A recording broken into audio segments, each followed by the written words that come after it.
بسم اللہ الرحمن الرحیم۔ السلام علیکم۔ اگر آپ کو ہماری ویڈیوز اچھی لگ رہی ہیں، پسند آ رہی ہیں تو ہمارے چینل کو سبسکرائب کریں، ویڈیو کو like and share and bell icon کو لازمی پریس کر دیں تاکہ آنے والی ویڈیوز کا نوٹیفیکیشن آپ کو مل سکے۔ ہماری ویڈیو کو زیادہ سے زیادہ واچ کریں۔ کچھ دروازے اللہ بند کرتا ہے۔ ہمارا آج کا ٹاپک یہ ہے۔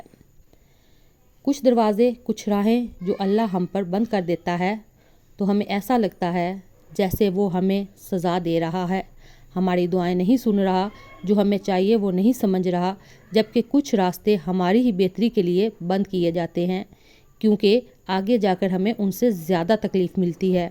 یہ سزا نہیں ہے بلکہ یہ تو اللہ کی محبت ہے، اس کی حفاظت ہے کیونکہ وہ ہمیں مسلسل تکلیف میں نہیں دیکھ سکتا۔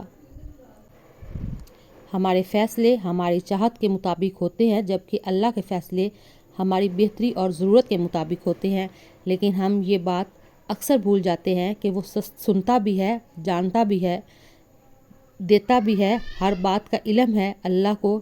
انسان تو بس ایک کچا منصوبہ ساز ہے۔ اللہ کن کو جلدی عطا کرتا ہے، رب سب کو دیتا ہے، وہ کسی کو انکار نہیں کرتا، لیکن رب اس کے لیے خاص اہتمام کرتا ہے جس نے عمر بھر اپنے رب کے لیے اہتمام کیا ہو۔ دیکھیے کہ رب بہت شرم و حیا والا ہے۔ جس بندے نے ساری عمر کسی کی مدد کرنے سے انکار نہیں کیا، رب اسے کیسے انکار کرے گا؟ جس نے اللہ کی محبت کے لیے بندوں سے محبت کی، ان کے لیے آسانیاں پیدا کی، رب اس بندے کے کھلے ہوئے ہاتھوں کو اپنی محبت سے بھر دے گا۔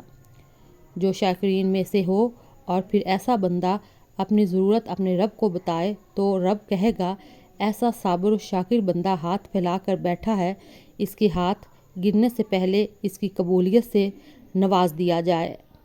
یاد رکھیے کہ دعا ایک عبادت ہے اور اس کا وضو ہماری بندگی ہے۔ اپنی بندگی میں کمال کو پہنچ جائیں اور دعاؤں کی قبولیت کے معجزات دیکھیں۔